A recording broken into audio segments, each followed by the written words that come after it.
Be more grind, rise, shine through the struggle. Black dollar circulate, flexing muscle. Politics and biz building walls like bricks. Motown soul rap mixed in the fix. Shiny cover spitting truth, microphone holder. Past the noise scene, watch growth in the folder. Black biz bright spotlight in the dark. Hustling hard, lighting sparks in the park. Be more new, we'll be breaking glass ceilings. All black every day, income healing. Donnie Glover, flip the script. Let's go, Black Wall Street roadmap. Be more flow. Real talk, stock rise. Dreams ain't looking hollow. Blueprints, handshakes, enemies wallow. Baltimore kings, queens crown on the throne. Legacy built, stone by stone. Headlines, deadlines, moves in the background. Politics, money clips, elevate the town. Black beard strategists, wealth can't be missed. Twist the plot, make the whole world twist. Be more news, success we inhaling. Victories, IRS, no detailing. Donnie Glover, rise to shine, let's glow. Focused on green, Black Wall Street in tow.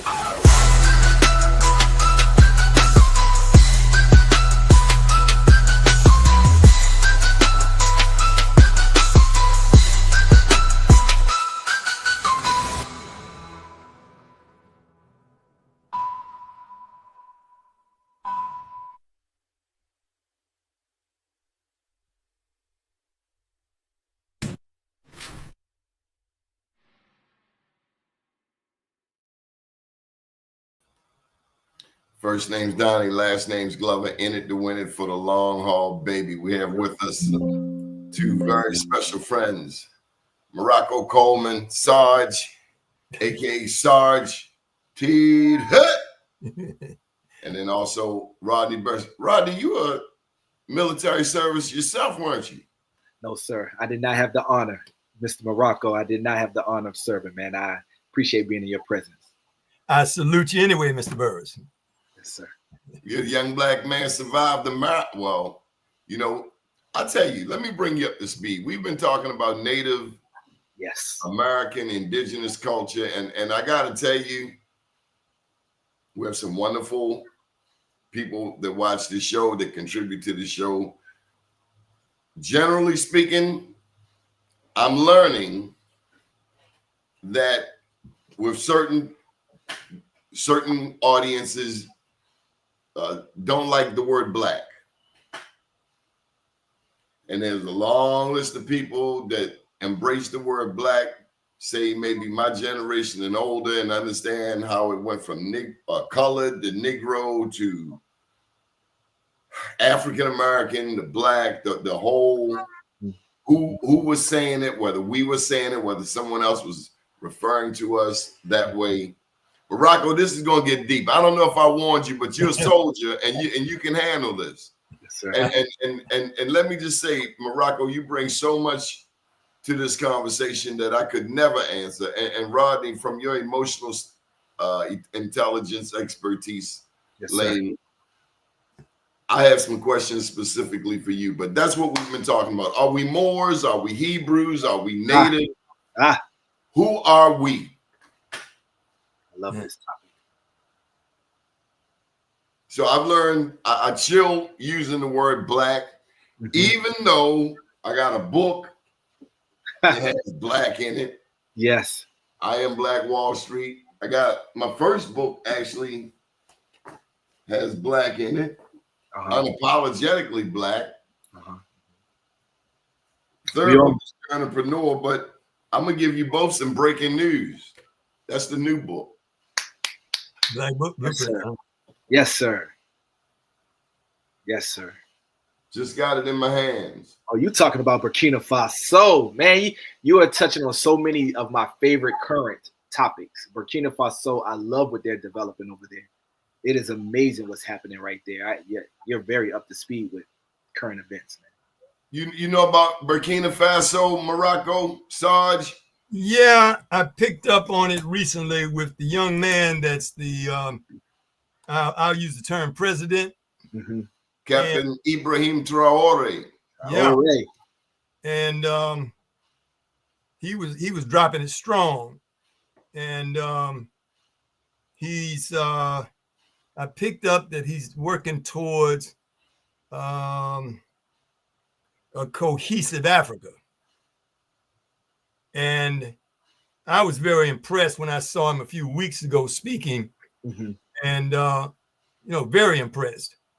But then I saw something on Facebook last night, and it was a white guy, and he was speaking, and he says, now I respect this young man. He says, but I got to be honest.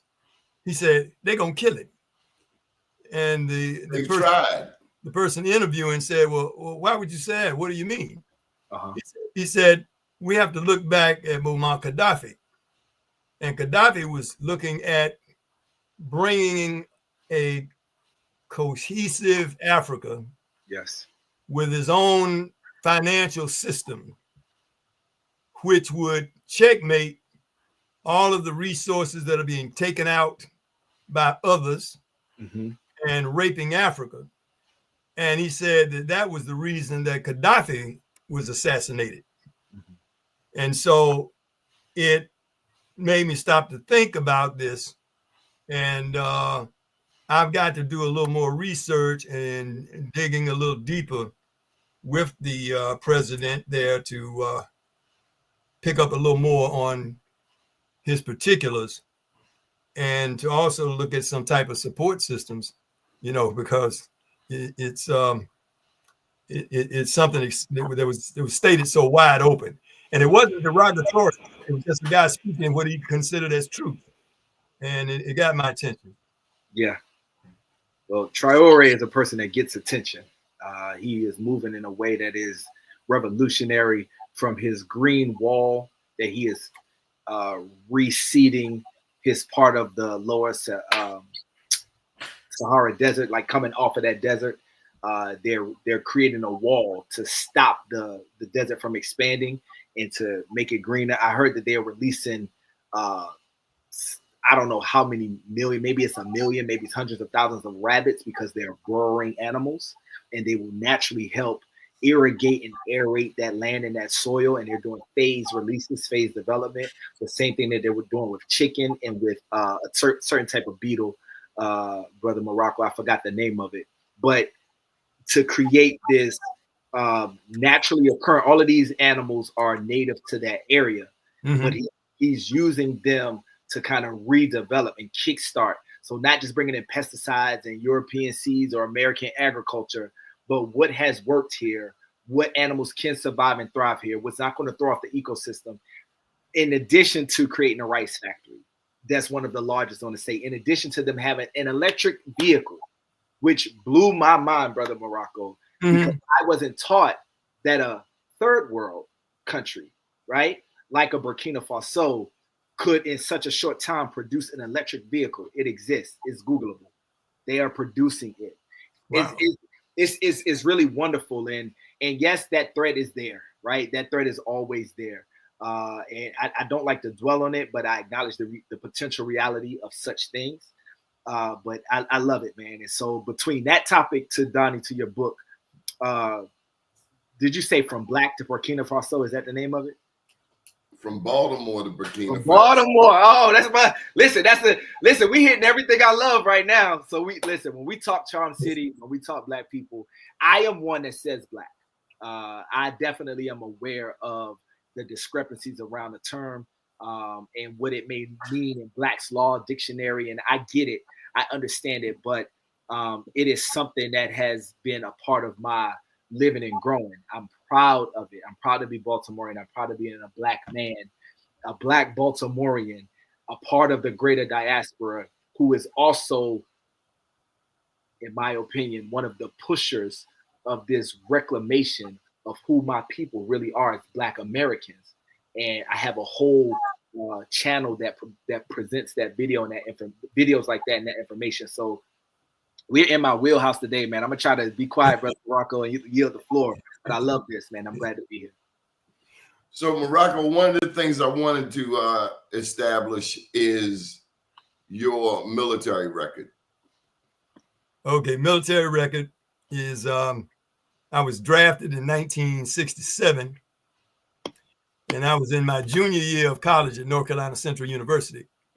And I was on the track team, and we were participating internationally. And we had tutors, but in my brilliance, I decided to drop a few hours during that semester. And then I got a letter from an uncle that I didn't know I had named General Hershey. And he said, "We're getting ready to draft you." I said, "Well, I'm in school." They said, "Yeah, but you're not a full-time student. The hours are shaky." I said, "Well, wait a minute, let me put these hours back." They said, "No, it's too late." So they drafted me in Atlanta. And I said, "Well, I'm in North Carolina. Transfer me to the local board in North Carolina." So they drafted me in North Carolina. Some months later, I came back to Atlanta for a couple of days. And I said, "I'm back in Atlanta. Put me on the board here." So I did that 8 times. And the last time, General Hershey says, "At the end of your junior year, we don't care where you are, you coming in this man's army." And so I ended up going into the army in January of 1967. I took a school to get school trained to keep from going to Vietnam. 1 year later, in January of 1968, they sent me straight to Vietnam. Now you skipped over the Olympics part. Well, I had gotten my letter. I was a 400-meter hurdler, a 110-meter hurdler, and third leg on the mile relay. And I had gotten a letter to come to Lake Tahoe to try for the 68 Olympics in 1967. Mm-hmm. And that was when the draft came about. And then I ended up at Fort Lee, Virginia. And I came in one Saturday morning and they had a track meet going on. And I said, "What's happening?" They said, "We're having the Army Nationals. We're looking to see if anyone on this post is good enough that maybe represent the Army." So that was after? That was after getting drafted. Yeah. When I was in school, it came up. And now I can't go because I'm now drafted. Mm-hmm. So now I kept my gear with me. And so I asked if anybody could run. They said, "You remember this post?" And I said, "Yeah." So I participated and I won. So the finals was going to be in 2 weeks. So I practiced, and at the end of that 2 weeks, I won. And I said, maybe I'll get to special services now representing the United States Army at the Olympics. And not long after that, I got a letter saying that they needed my speed in the rice paddies of Vietnam. And so I landed 1 year after being in the military, and I took the school to keep from going now. Uh-huh. That was null and void now because I been there 1 year and they sent me straight to Vietnam. I landed on January 31st, 1968. On that Say that date again so we don't forget it. Listen, people. January 31st, 1968 was the day I landed in Vietnam. Mm-hmm. And on that day, more people were killed than any other time in that 10-year war. Wow. Because 10 hours after I got in country, they sent me to a compound. I'm scared to death, just left my home in Atlanta. And I said, "You don't get weapons here. These men in these hard duty, you're here being processed. You'll be here for 2 days. Once you finish processing, you get to your base camp. That's when you get all your gear and your weapons and everything." So later that evening, I went to the little beer hall and had some beers, and then I went and crashed out about 11 o'clock. At 2 o'clock in the morning, 10 hours after I had arrived in Vietnam, the Viet Cong attacked that compound and every other compound or major military installation in Vietnam at 2 o'clock in the morning. So we were fighting and calling for reinforcements. I was fighting with weapons off dead bodies. And we were calling for reinforcements, but you couldn't get reinforcements because the reinforcements were getting hit. Under attack. It was the Tet Offensive of 1968. We were coming off of Thanksgiving, New Year's, Christmas. And in Asia, they have the Tet Offensive. Well, the Tet is the Lunar New Year. And the United States thought that the Viet Cong and the North Vietnamese army would be going to Mama's house for Christmas dinner and probably taking a break. But they found in the readiness reports after the attacks they had been tunneling for 6 months outside of every major installation. And at 2 o'clock in the morning, they popped up out the ground and hit every major installation. So that was my introduction to Vietnam. And hold up, Morocco. This young man is amazed. I'm blown away. I've heard of the Tet Offensive as a word. Like you know what I mean? It was just a term that was thrown around. Hearing you get weapons off of bodies. Some people that you just met, some you may have known, maybe some you just laughed with. This completely changes everything, right? I also was not aware that Vietnam was 10 years. I knew that it was a lengthy war. I knew that we sustained a lot of casualties. I had no idea that it was a decade. So I'm really blown. Please continue. Well, that period that happened there, along with other things during that year in Vietnam, laid the groundwork for years later for me to experience something that I didn't know was happening to me. It was called PTSD. Yes, sir. I went through a divorce. I started unraveling and I didn't know what was happening. And my behavior became aberrant. I ended up homeless for 2.5 years on the streets of Atlanta. And people say, well, how did you survive that in that subterranean culture out there? And it was dangerous and it was deadly. But I was back in jungle mode. I was in survival mode and any means necessary. So in Vietnam, we were black. And I was involved in SNCC before going. I was black. Mm-hmm. When I came back from Vietnam and all the trials and tribulations I went through, I'm black. And to this day, I'm black.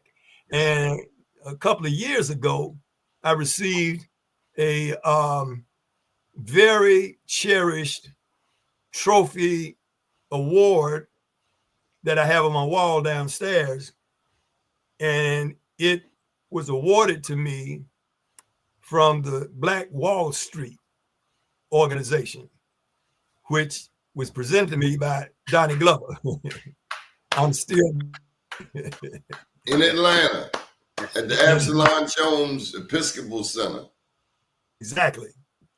And his friend, he had Rodney. This Black Wall Street Atlanta, he had, and we had Mukasa. We had who's the gangster lady? Tall chocolate lady. The politician. Mabel Thomas. There you go. Thomas.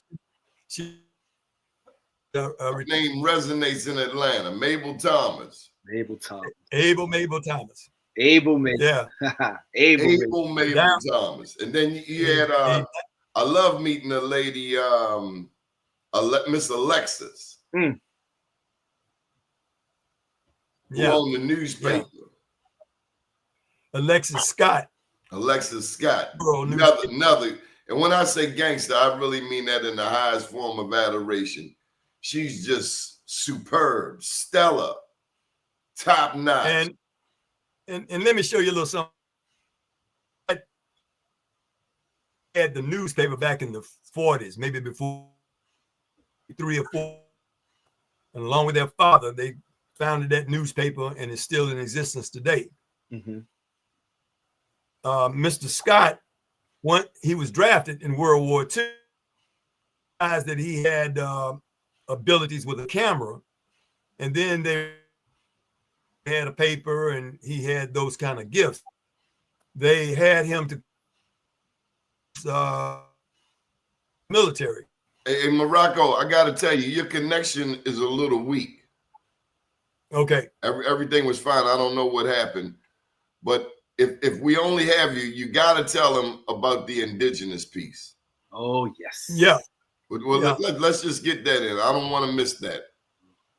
Okay. The indigenous people, a few years ago at the Black Caucus in DC, I chair a veterans board.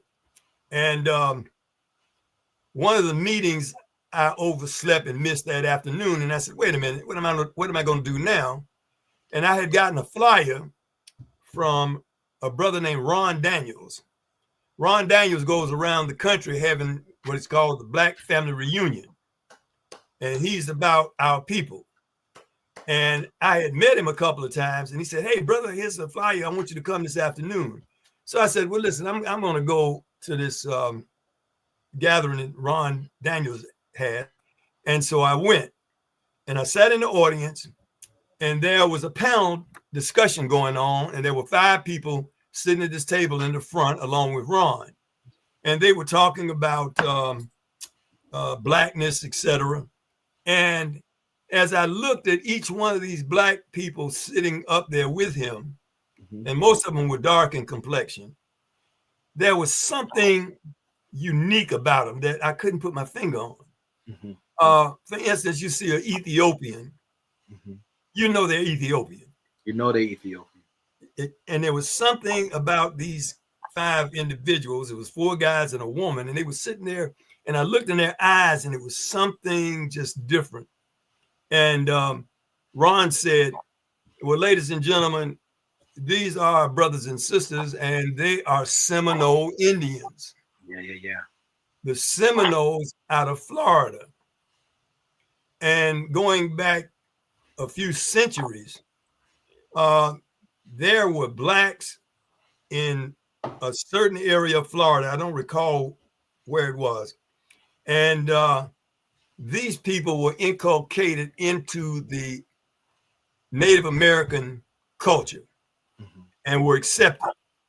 They intermarried, they reproduced, and these were some of the offspring at this meeting with Ron Daniels.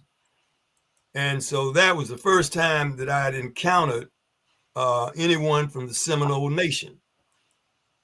I had the opportunity. I saw where a white buffalo was born in Wisconsin on a farm to a white guy. And Native Americans came from all over the country to go to that farmer's fence and to protect. And they had all kinds of trinkets and things and protections that they put around that buffalo.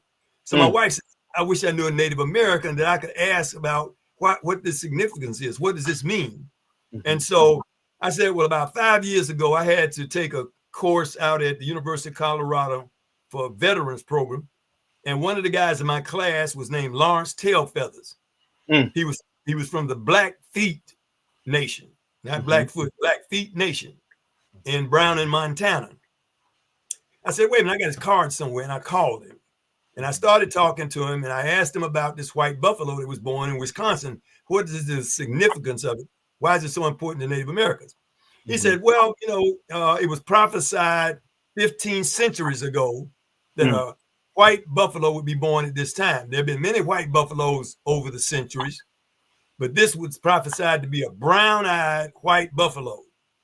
All the others were albino buffalo, pink-eyed albinos. He said the shaman testified that shortly after this buffalo is born, the father of the buffalo will die. Again, signifying that this is truly the one. The farmer found a dead buffalo in his field.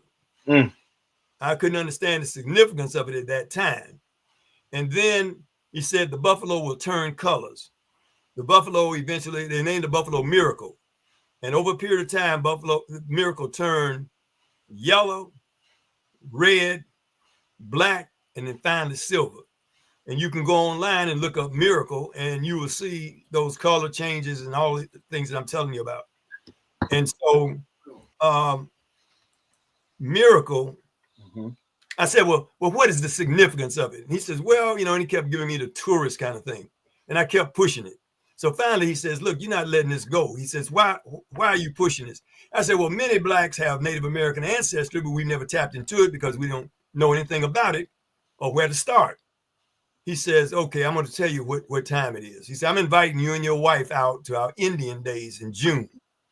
It's our big powwow. It lasts for a week and a half. I'm inviting you all out as my special guest. He said, the significance of the white buffalo, it says that, he says, in your culture, you have the Father, the Son, the Holy Ghost. He said, in our culture, we have the eagle, the bear, and the white buffalo. And I said, well, what is the significance of his birth? He says, you'll have to see when you come to the powwow. So we went out, took a flight to Great Falls, Montana, drove a car north almost to Canada, made a left turn, to the Continental Divide. We got there, it was out on the plains. The temperature was about 60 degrees.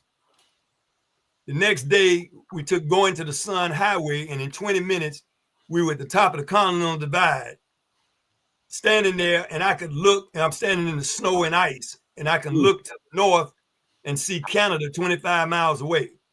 I can look down to the south, and I'm looking down into New Mexico. And this was one of the greatest experiences of my life. And so I was asked to carry the American flag in the opening ceremonies. And I found that was a big honor. On the third day, I was asked to come out with 40 Vietnam veterans that were Blackfeet. And they had us in a military formation. And we marched around the arena 3 times to a song. And that was my experience with living for a short period of time in the Native American culture.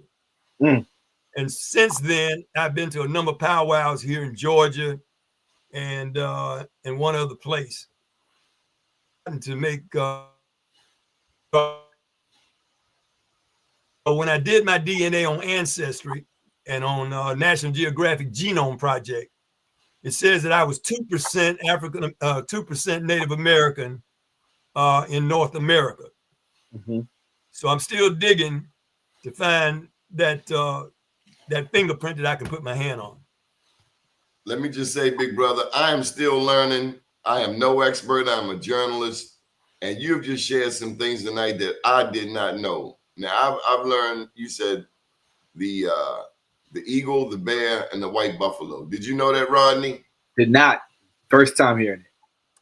And that may be common to a lot of the people watching the show. I didn't know it, and so I'm grateful for this. I didn't understand the significance of the father of the buffalo will die. Now, he found a buffalo out in the field, dead, and we presumed that was the father of the white buffalo. I still didn't understand what the significance of it was, other than it was following prophecy. But prophecy. But after Miracle, I think after 4 years maybe, Miracle died. Oh, wow. Another white brown-eyed buffalo was born on that farmer's farm. Oh, wow. That brown-eyed buffalo died, and a third Miracle was born on that farm. So now we presume if the father of the brown-eyed white buffalo Miracle, that first one, if that was the father of Miracle and is following prophecy, then where did the other two come from? That's right. That's right. That's right. So once I got there, but hold. Huh? Now you said white buffaloes were common, but you said white buffaloes with the brown eyes were very rare. It's rare. This is the only one that was born. Were the other ones? Did they have brown eyes too?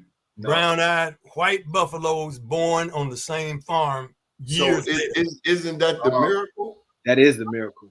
Wow. That's the way I look at it. So now when I get out to Blackfoot territory in Blackfeet Nation, I said, what is the significance of the prophecy by the shaman 15 centuries ago, prophesying that all of this would happen in this day at this time? And he said, for those that have understanding, it will signify the coming together of mankind. Oh. Wow. So,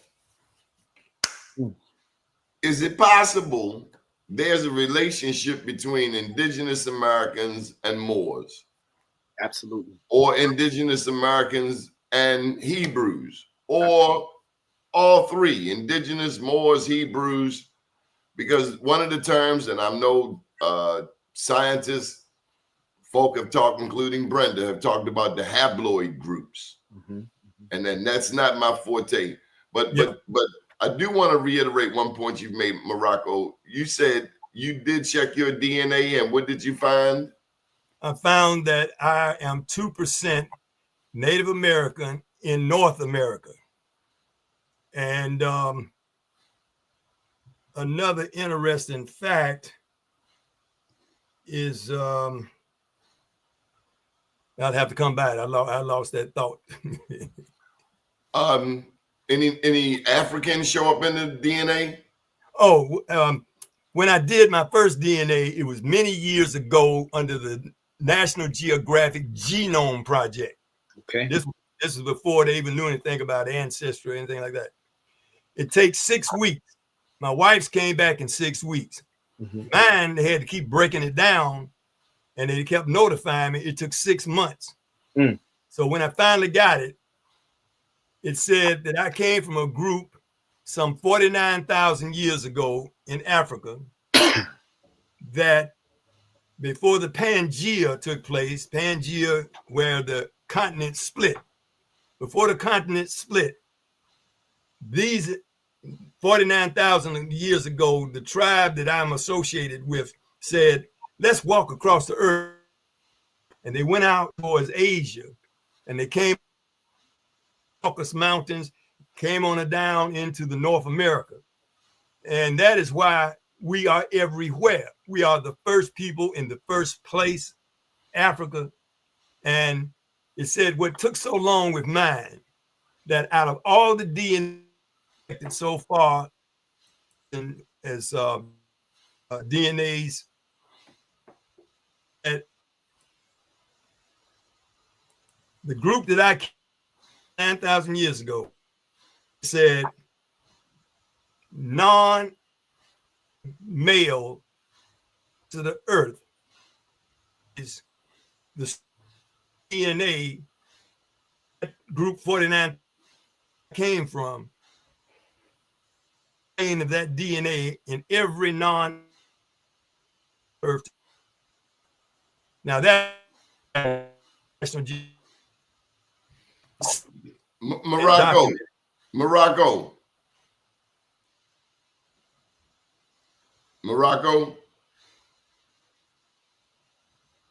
Yes.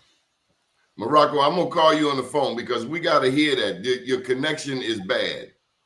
So I want you to hang up and we're gonna call you on the phone.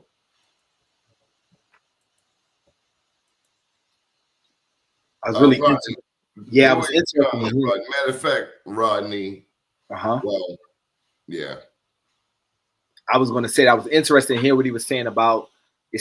He was saying something about a something individual from the 49,000 years ago. I missed it because of the connection. We don't want to miss that part. Yeah.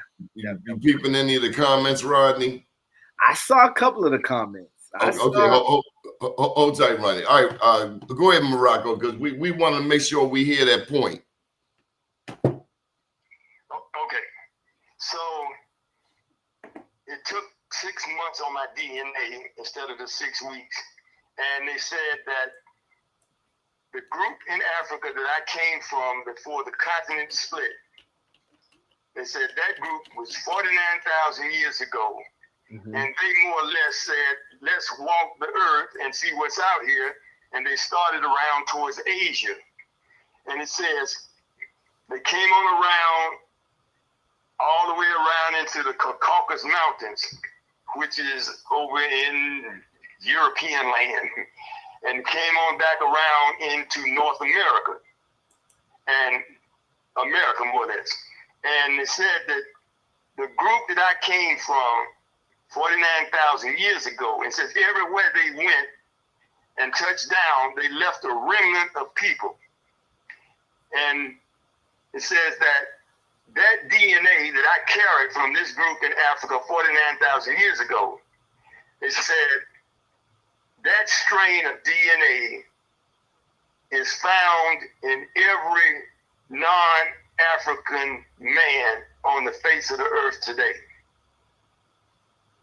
In other words, they came from us. That's amazing. So that's what the Genome Project says about my DNA, that the group that I came from 49,000 years ago that walked across the earth, throughout the earth, and left a remnant of people everywhere they touched down. It says every non-African man on the face of the earth today carries a strain of that DNA that I carry from that group 49,000 years ago out of Africa. What if I told you in the early 1900s, this man, Walter Plecker, in Richmond, Virginia, declassified tens of thousands of melanated people, and instead of acknowledging their native ancestry, he labeled them, a majority of them, as African American, consequently stripping them from being on the rolls of the various tribes and no access to the land that they are owed, that we are owed. Yes. Mm-hmm. How would you respond to that? Do you care? That say you owe some land, say they owe you 150, 160 acres. Yeah, I care because if you can show, and don't quote me, I can't give you the specific number, but if you can show a certain percentage of Native American ancestry through a grandmother, it was a grandmother or great-grandmother, then in many cases you are able to become involved in certain tribes and would be eligible for the benefits that they get from some of these casinos and other sources. Yeah. But now let me drop this on you too. Now this I found interesting years ago. You always hear the term, $5 Indian, $5 Indian. Mm-hmm. And they said back on the plains, and when they had those runs where all the homesteaders would line up at a certain place around the country, and they would all go tearing across the Midwest and everywhere. And wherever they stopped and claimed land, they could have that land and the acreage and everything. And that's how they came up with homesteaders. But they came up with something else called a $5 Indian. So Native Americans would have to go, after they had the reservations and all that kind of thing, and checkmating the Native Americans, they had you to come and sign up on the rolls. And when you signed up on the rolls, then you were entitled to certain lands and certain benefits as a Native American. And there were white homesteaders and settlers that claimed that. And so they would pay $5 under the table. And the guys that were doing the documentation would log them in and give them status as Native Americans. And that's where the term comes from, $5 Indian. Yes. And whites that were not Native American were able to go up under that system as a $5 Indian. Good stuff.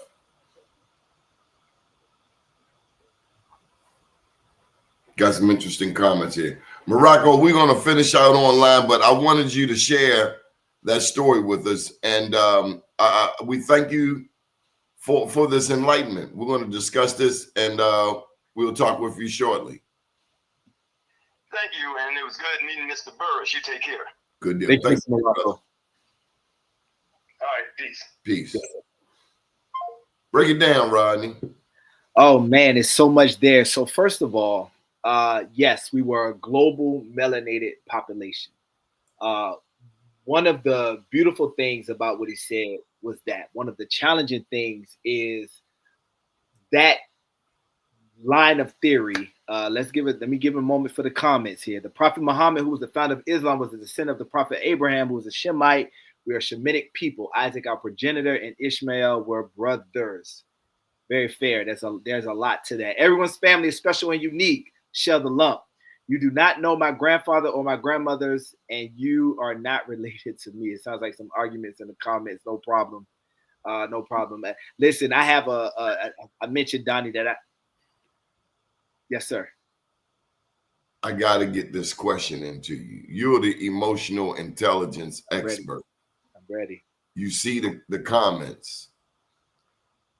And and this is really what I want to ask you. Yes. Let me back up. Do you have indigenous roots? Absolutely. I think we all do as Black people. And forgive me for anybody who's offended by that term, but that term is as precious to me as peach cobbler. And why I make that parallel, Donnie, is because I understand that peach cobbler is the end product of bruised fruit given to people, or so the narrative goes. But we made something phenomenal and it raised our families, right? And it's precious, it's soul food. I don't want to divorce myself from the concept and the terminology and the enjoyment of peach cobbler, nor do I want to divorce myself from what I also receive, which is I'm a Black man, I'm a Black American. And I also at the same time honor those who bring in other views on that term. I met somebody who's of my generation who prefers to be called colored. I don't know anybody around my age that prefers the term colored. As a matter of fact, it is the daughter, the smart, intelligent attorney daughter of one of your sponsors here, Mr. DeShield. His daughter and I and Wes Moore, we all went to Johns Hopkins together. And his daughter told me that she prefers to be colored, which is, a very interesting thing. So respects to all of those. I appreciate being a Black person. And we are very much indigenous to this land with some infusions, in my opinion. You brought it up. Why she want to be colored? I mean, let's keep it 100. You brought it up. What's the deal with that? I mean, she said it always resonated with her. So she and I had a brief conversation about it. She didn't go deep into it. You brought it up. Do you want to be colored? It's not for me. I want to be. I'm Black. That's who I am. Right. I'm a part of Black USA. And therein is, it shouldn't matter. I'm talking to these people. That's what we talking. That's right. We talking to these people at the end of the day. I can tell you a safe word is melanated. Yes. Nobody. I've not heard any pushback off of melanated. Not yet. Just give it a moment. I know some people that prefer to be FBA, right? Foundational Black Americans. Oh, now, foundational Black Americans, but doesn't that take ownership of descendants of slaves, whereby Native indigenous culture tends not to identify with slavery as much as the so-called African American? So I thought foundational Black Americans as a concept didn't identify with slavery. I thought that they felt that they were foundational. They were here. That they were slow down, Pimp, because I don't want no smoke on here with bad information. Let me put the definition up. Yes. We added up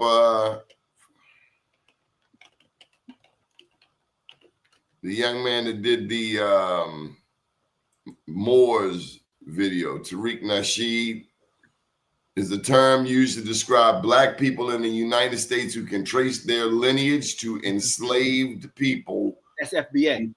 Who FBA, that's what we're talking about, right? Sir, yes, sir. Oh, wow. Who trace their lineage to enslaved people who were emancipated in the U.S. I was not aware of that. That was not the definition that I operated under with FBA. What I am referring to is it's similar to ADOS, American Descendants of Slavery. Yeah, I'm not talking about that. I'm talking about melanated folks that look like me and you, right?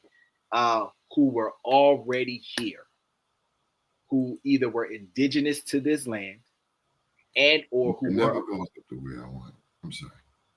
And or who were the descendants of the Hebrew Israelites, and or who were descendants of the vast Moorish Empire that was all over Europe and also branched out. Can I tell you something I found out? And Donnie, you are a historian at heart, man, and so you may know many of the things that I'm already. Let me tell you, bud, I feel like a rookie on this show. Well, so here's one, right?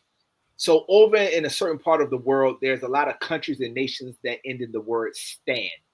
Afghanistan, right? And those Turkmenistan and those kind of places. A very prominent group of people had a language that was called Hindi, right? They called their people and their religion Hindu. The Hindi-speaking people with the Hindu belief system was a part of a nation that they self-called Hindustan. On maps going into the 1300s, the 1200s, the area that we call India was known as Hindustan. Why is this important for this conversation? And I'm gonna come to Sheldon Lump. Please leave that up there. I want to respect that comment in a moment.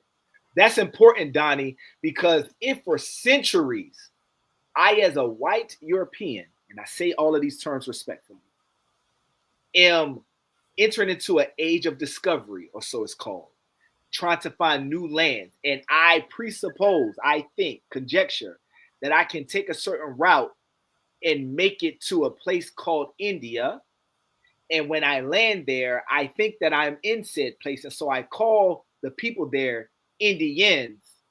But if in my language for hundreds of years, I and everybody else connected to me referred to the place I thought I was going as Hindustan and not India, then something about saying that I thought I found Indians in this place don't line up with the narrative. With a little bit of digging.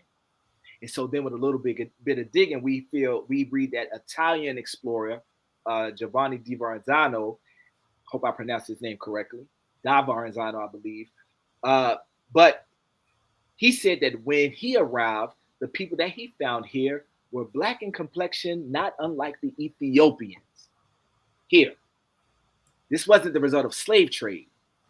The artifacts, the artwork, I on my channel, because I share this information, there are anthropologists that talk about the Negro features being in the memories and in the artifacts of the southwestern part of the United States for time immemorial. These are anthropologists that are well-respected people. We were here, Donnie. The slave ship narrative, and I say this with humility, I say this with respect to my people and the people I'm connected to. The slave ship narrative doesn't line up with a few different questions. I'm going to post 3 of them right now. First of all, if you do a simple search on old ships from the Roman Empire, the Viking ships, Egyptian vessels, we can find them. We got wreckages, they're in museums. If you do a search for how many slave ships were there supposedly, somewhere around 35, between 20, 35,000. I love that photo. I love that photo. Look at those people. Look at those people, right? 25 to 30,000 supposed slave ships. If you ask then a follow-up question to Google, right? Just use your, this ain't no deep research in the Library of Congress somewhere or $30,000 textbooks, simply on your phone or your tablet. How many slave ships have we found out of 35,000? You see responses that say a handful. We found 1. There were 2 documented. Then you read it, and it's like, but this was challenged. Well, we really didn't know about it. One of them that we found was the Clotilda, supposedly. And then you read it, and the article from National Geographic says this wasn't quite the site, we're still looking. But the headline says we got it. It's a whole Netflix documentary around it. Then you go into it, say we don't quite got it, but we're really, really close.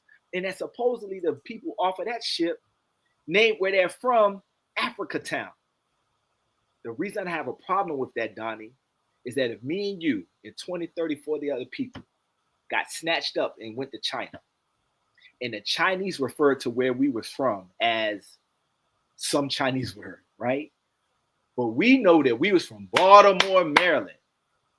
We wouldn't call where we're from East Coast United States, or this is North America over in China. We would probably say we got Baltimore right here. We bring Baltimore. We would say our name. They didn't call, Africa is not an African word. Africa is not an African word. It's a European word. It's a European word. Indigenous Kenyan folks don't use that term, right? And so it's so much around simple questioning around where the slave ships, why did we have people that were elected off the plantation as soon as Emancipation Proclamation hit? Now they are senators and state senators and Congress people. Does that make sense? For people, I want to bring this one point in, Rodney, and I don't mean to cut you bluntly. Yes. Eugenius makes a great point. Mm-hmm. For a long time, I thought the slave ships were different than regular ships. It was the same ship. They were all cargo ships. Okay. So those ships down the harbor could have been slave ships. Donnie, I need to get my cord. I'm coming right back. Okay. Talk to the people. I will. So I just want to share some of the comments, and I didn't know that. I had this picture, as many of us do, of ships like we see in the pictures. You know, the pictures we've seen, and it's amazing how much we think we know based on pictures that somebody gave us to look at. You know the pictures we've seen. And we're going to post every comment. Just don't talk about my mama, but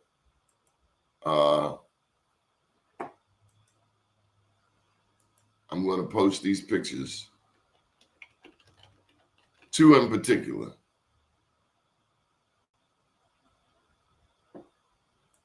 But they, to my understanding, I thought for a long time, again, that slave ships were different than any other ships, but it was the same ship. So I'm getting back to your comments. Thank you for your patience. Craig, Brooklyn, son of Juna, Eugenius, you make a great point. I agree. And this is a journey. If you're like me, you're learning too. People are presenting information on the show that I didn't know. Maybe you did. Okay. But I'm sure that things that other people know that we don't know. So it's okay. A lot of Abo, fairy tales and myth. Good evening, Kemet.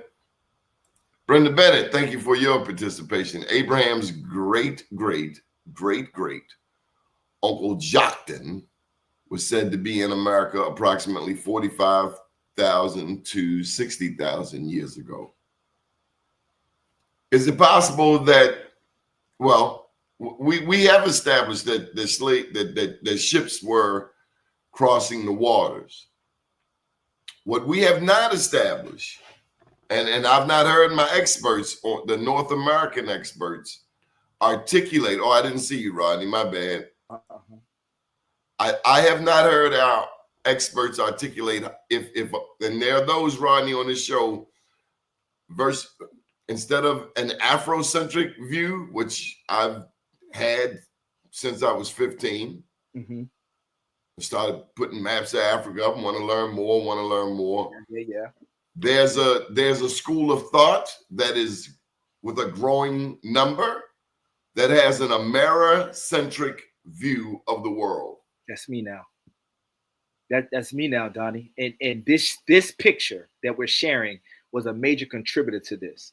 I posed a question to one of my friends that had this discussion, and I said, hypothetically, right? There are some amazing bovine cattle in Madagascar. Yes. Some of the best in the world, right? And so we want to bring them to our place of business in Australia. Our farm, our plantation in Australia.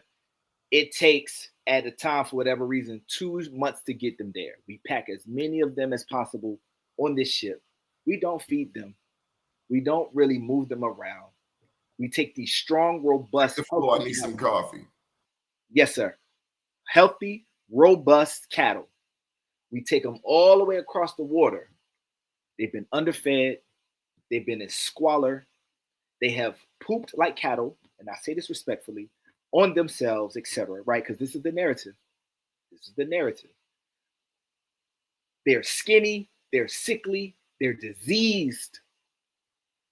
Now, you're a farmer with a lot of property. Which one of them sickly cattle do you purchase to put to work? What kind of investment is that? Right? That's one question. We can definitely dive into it. I'm sure there's different ways to look at it. Let me ask another question. How much money does a person make working a job in jail, in prison. Per day, per hour, per week. Based on their salary, they work as much as they possibly can. How long will it take them to earn enough money to purchase their own bail? Okay? Now, so they purchase their own bail, but they can't. A person in prison working a prison job cannot earn enough money in most cases, 99% of the time, to pay for their own bail. Take that same analogy. How much money does a slave earn? Even if they had free time to work somewhere else. I own you, I own your children, I own your life, I own your work, I own your effort, I own your body. You don't got no free time to go work. If you got free time, you're going to do it for me. And if I let you go somewhere else, he going to pay me. And if he pays you, I'm taking the money from you and you going back to work and you're going to be up early. So how does a slave earn enough to pay for their bail? How much does a slave earn? Slave, you don't make no money. It's the definition of being enslaved. But we share these ideas that they earned enough money, some of them, to purchase their freedom. When has it ever happened right now in jail? When? So has it ever happened? I'm sure. Blue moons, the stars line up, things happen. But those are what I would suggest are outliers to a system based on the narrative. What I'm saying is that the narrative has holes in it. What I'm saying is that if we look at artworks and social proof, if we look at, Donnie, there's something called the iconoclast movement. The iconoclast movement happened in Europe, right? I just talked about this. I just definitely talked about this. So the iconoclast movement happened in Europe, and it was designed to get rid of paganism and restore the artworks back to the proper, worship of the one true religion, right? That's on the surface. With a little bit of digging, you find out that the iconoclast movement, Donnie, was all about, and I mean this as literally and respectfully as I possibly can, whitewashing history. It was literally touching up, redoing, recommissioning, breaking noses, resituating, whatever we need to do to take people that look like Donnie Glover out of the historical narrative in positions of power, right? In positions of religious authority for centuries back, and replace it. It's called the iconoclast movement. We were told, I'm going to say one more piece, Donnie, I'm going to shut up. We were told. I'm glad to see you excited, Rodney. I'm glad you joined me on this journey. Go on. I love this topic because my mama told me she got into ancestry. And see Ancestry and 23andMe and all of those, the genome projects, they have disclaimers on their website. Right now, they, by law, have disclaimers on their website that says, and I'm going to paraphrase it because I didn't memorize the paragraph, but in legal terms, it conveys, this is a business, this is for entertainment purposes. We can help you connect to who your siblings and immediate relatives are. We cannot trace lineage and genealogy to ancestral lands. This is why, Donnie, you could take it. I'm pretty sure they probably put in safeguards at this point because it's too much of this conversation going around. But decades ago, 10, 15 years ago, you could take yours at 23andMe and Ancestry.com and then the familytree.org. You from 40 different places. None of them are the same. You the same Donnie. Your blood ain't changed. Your DNA ain't changed in the 2-3 days it took you to submit to these different places. Morocco is the first person that I have ever heard say that they have 2% native ancestry. Because my question becomes, who gets to determine that blood pool? I don't know if I shared this with you. Walter Plecker, the Dawes Commission, a table set up, presumably 5 white guys, and they say, Rodney, you're Native American. Donnie, you are you are African American. That was it. Based on hair texture, complexion, or what have you, maybe social influence, political influence, but somebody else has just said, you are this, you're not that. And if they say you're not Native American, you are certainly cut out of any inheritance. That's right. From the Native perspective. So to the heart of the matter, what would be your answer? Are we Native American? Are we Moors? Are we Hebrew? Are we some of all? I think we're some of all. So my research, my personal research, and I don't claim to be a PhD level researcher at all. This is that I definitely think that my research lives in a lane of what I call social proofs. This is the legend right here. This cat here, you got to check out his work. Legendary Top Cats. Yeah, please check out his work. I have a question for him because I believe that he has some content that's on Instagram. And if this is the same individual, I have seen some of his work. And he does phenomenal. And the fact that he knows who you are, man, just speaks legends about who you are. To God be the glory, brother. Yeah, that he's done some phenomenal things. Donnie, I think we're a little bit all of it, man. There seems to be more to our history than I ever could have imagined. For example, and I don't think this is our history. I'm not sure. I'm unclear about it. Yeah, that's right, Brooklyn, some of all. There's something called the Tartarian Empire. There's things I've come across that word recently. What is that?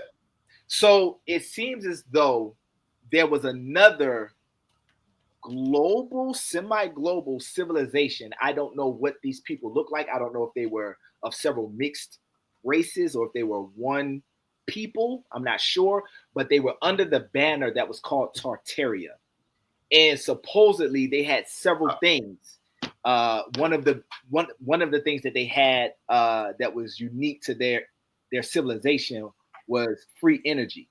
And by free energy, there's people right now, there's a brother, African-American, black guy, however we want to say it. There's a brother who invented a machine that pulls hydrogen and oxygen from the air without ever running out and makes clean water. And he developed it, and he sent some of these, this is many years ago, sent some of these machines into Flint, Michigan. There you go. And they shut them down. The Tartarian Empire is a group of pseudo-historical conspiracy theories, including ideas of a hidden past and mud floods, which originated as pseudo-scientific Russian nationalism. What we call that, Donnie, is mainstream narrative, right? Because if we ask a very similar question to the mainstream narrative, who's the first president of the United States? Without a doubt, is George Washington, right? That's the mainstream narrative. You ask he giving you a shout out again, man. I love it. You ask a follow-up question. Was there a president in America before George Washington? Yes. As a matter of fact, there were 13 presidents. Hold on. There was nobody here. There's nobody here. These were just savage people, no cities, no towns, no governments, forest, wilderness. You don't need a president for that. You don't need government for that. So how in the world was it governments before? These questions is why I started doing my own research. And after a while, I had a friend of mine, Donnie, that said, Rodney, you're so into it. When are you going to start sharing out, talking about it? And I was scared at first because this is crazy talk. This is not accepted. But I was like, you know what? I have a small platform in this world, right?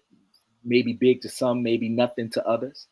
I have somewhat of a semblance of a platform and a voice in this world. This is important to me. I don't know if you ever got to your question about emotional intelligence. Let me tell you why I believe in this. The question about it is, as we come into this knowledge, how do we continue to grow as a people without disrespecting, without dividing each other? I mean, I've said it once, I said it 1,000 times. When Popo pull you over, they not checking to see what tribe you from. They locking everybody up. if things are incorrect. And I just use that as an analogy. Yeah. This is something in the San Diego Museum I've come across, and it's just absolutely beautiful. But how do we wrap our minds as a community? Yes. Some embrace the Moorish tradition. Some embrace Islam altogether, Sunni Orthodox Islam.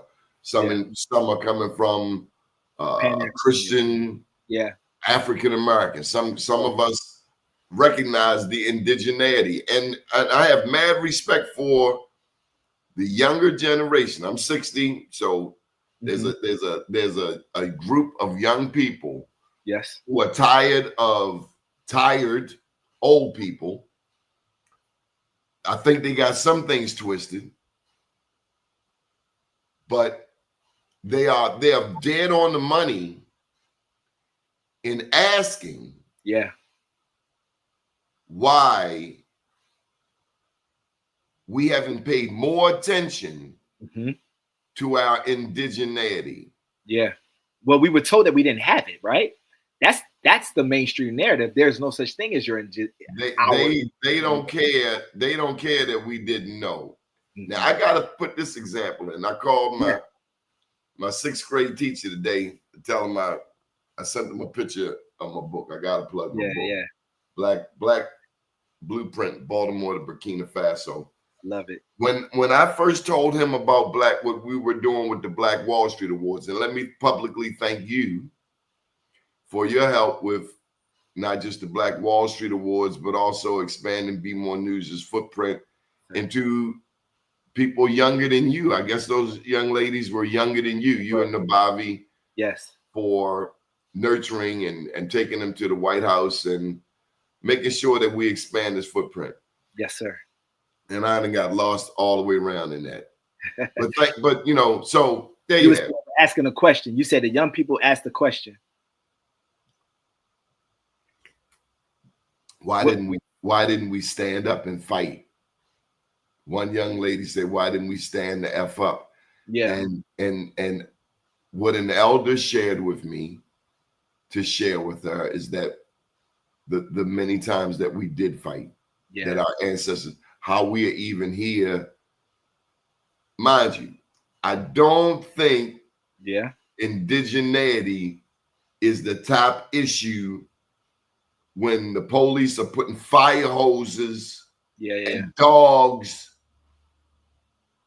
Yes. I said, didn't I say dog? Because I hear people say Baltimore say dogs. Come on, man. Listen. We gonna say how we say it. I say dog, didn't I? You said dog, but listen, we gonna stay true to it though. A Doug is a Doug is a Doug. It is what it is. Oh, you say Doug? Listen, when I went to Florida, all they did was listen how he say too. Listen to how he say Doug. It is what it is, man. I ain't mad at it. I say dog, like DMX, dog. Okay. You're right. That's not the most pressing issue when you're under attack like that. But they lynching our people. Sure. Yeah. We trying to get the hell away from South Carolina. You would not believe the stories I have heard from melanated people who had ancestors,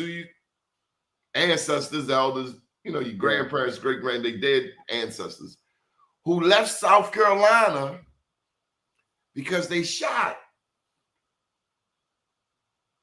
They shot somebody trying to impose. So they had to leave and get up out because it's hot. Yeah. Yes. And I've heard that story in the family. I didn't know it was in so many families. South Carolina was bad. Yeah, it's hot down there. Now I can imagine. And that's not the time, to your point, to be arguing about indigeneity. But for those of us who are not in that heat of the moment, right, the thick of the battle. So one of the things that I, if I may use this word, pride myself in being able to do is to help people see themselves differently, right? And so the way that there's a guy who worked in the federal government, he wrote a letter, a recommendation. He said, Rodney C. Burris is one of the top trainers in helping to unlock human potential. And I used to be afraid and ashamed of that statement because it sounded grandiose.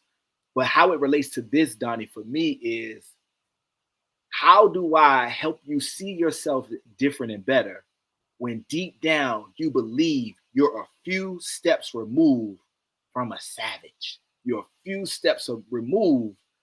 I'm great. I've heard people say that they're grateful for slavery because it took them from the jungles and worshiping idols, and now they over here, they get to be Christians. And so, like, if this is who I've you never heard anybody. man, I've heard it more than one.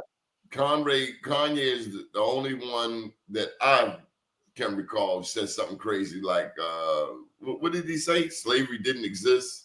He said it was a choice. He said it was a choice. He said it was a choice. And actually, I don't. That's going to take me off of what I want to say. Let me tell you about the most. I got a damn chain around your neck. That ain't a damn choice. No, that means you've been kidnapped. You've been snatched. You've been disarmed. Right. You have been turned into property. Yeah. And I wanted to clarify too. They did try to kill the leader of Burkina Faso several times. Yeah, more than once. So that whole thing about praying for him, yeah, it's about praying. It's about being protected. Ready. That's right. And because they've already tried to take his head off multiple times. Yeah, I do say head, dead, and red. I do say dead, head, and red. I mean, that's Baltimore now. I ain't mad at all. You're gonna catch me saying red, dead, or head. You're not gonna say head.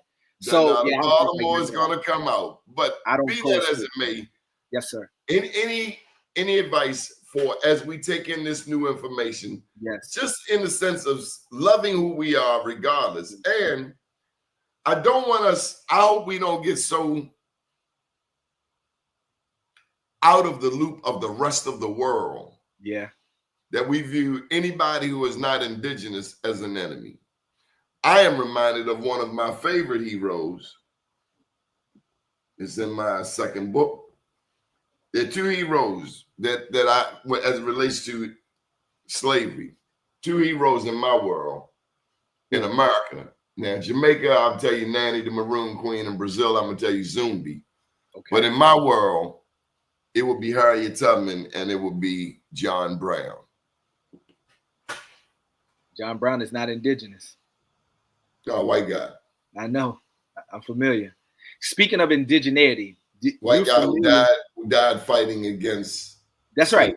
That's right. For the cause, right? Down with the people. Yeah. He is forever one of my heroes. I can't speak for anybody else, but in my research, yeah. Matter of fact, I didn't like the film that they did when Ethan Hawke played John Brown because they tried to play him as a little touched. But, you know, God doesn't call the qualified, he qualifies the call. I like that, sir. It and sounds like he put his life on the line and died. Yeah. Fighting against slavery. A soldier's a soldier. See, real recognized real. Whether you're in Hawaii, Uzbekistan, Paris, Hawaii, you know, I've been watching what's his name? Jason Momoa, the actor. Yeah. Yes, Momoa. He's got a series on Hawaii, and you know, Hawaii had a black king, a black emperor. I'm familiar. Kamehameha, I done messed his name up many times. Kamehameha. No, that's something different, Donnie. But speaking of indigeneity, are you familiar, and I'm sure you are, the Haitian army referred to themselves as the indigenous army when they were doing that whole French Revolution type deal. And for me, that's loud, because why would they not refer to themselves as the West African, the Ivory Coast, or wherever they thought they were from? Why refer to themselves just because they black folk? They think that they are native to every land. I think that it's telling that they called themselves the indigenous army, Donnie. And this is what I mean by social proofs. There's so much that says we were already here. And I have gotten past the point of hiding behind those talking points. And I'm willing to share it out loud because I believe this information unlocks human potential, and people get to be who they are, and people get to see themselves differently. When you get quotes from Martin Luther King that says, before the Declaration of Independence was signed, we were here. When you re-envision and reevaluate Malcolm X saying, we didn't land on Plymouth Rock landed on us. through the lens of we were here and those people came to us with force, it repositions that entire statement. I think the social proofs are everywhere. And I'm all about empowering people and minds who want to know. Some people ain't ready, right? Shout out to the Matrix and Neo and Morpheus and Lawrence Fishburne and Keanu Reeves. Some people ain't ready for the green and the red and the blue pills. So you got to let some people sleep because it's more damaging to snatch them out of that if they're not ready. But for those that are a little bit curious and a little bit open, I got to talk. I got to speak truth to power. Thank you, Romello. We have to allow some grace in the conversation. Absolutely. One thing I learned is don't go into the gutter. Stay in the lane. Don't fall into the gutter. And what I mean is, there are going to be some comments of things that one might not understand and could easily take offense to. And that's why you are so necessary. I had to realize, man, thank God for this platform that we can have this discussion. Yeah. What can I bring to the table to help facilitate it and stay out the way? And what I think is bringing in guests like yourself, like Morocco. That's right. I mean, to hear his story of the white buffalo, the bear, the eagle. That was amazing. Last night, we had, 2 nights ago, we had Tavis sharing some indigenous words. Are you serious? One cat, a guy I know works at the Smithsonian, said he wanted to hear some natives speak their indigenous tongue. Mm. So Tavis, you had access to some? Yeah, I'm just thinking. Have you ever heard people speak in tongues? I have definitely heard people speak in tongues. Do you find it authentic? I found some of them authentic. I find some me of them too. Some other people I thought I should have bought a Honda, but I'm not knocking it. I'm just saying we do know. Hey, look, black people know. We know spirit. If we know nothing else, we know spirit. A lot of people know spirit. Yeah. And for people, as long here's the big thing. You ready? Yeah. Here's the word. You ready? Ready. Remain teachable. That's what you remind me to do. You have G-checked me. I don't let nobody G-check me. I just want you to know. Donnie, I appreciate this, man. I think I need to get ready to make some dinner for my young folks. Thank you for joining us. We kept you over.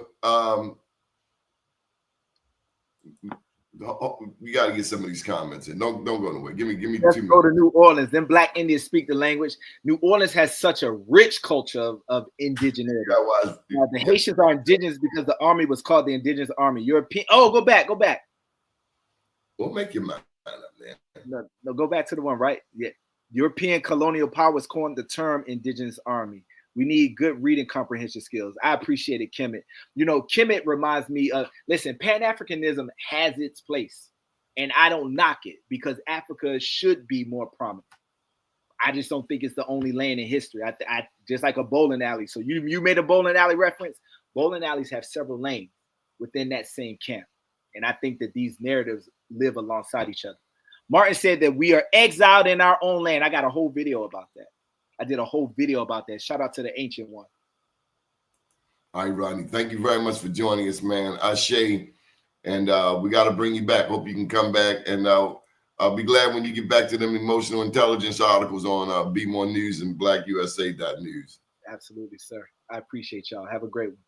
Good evening, world.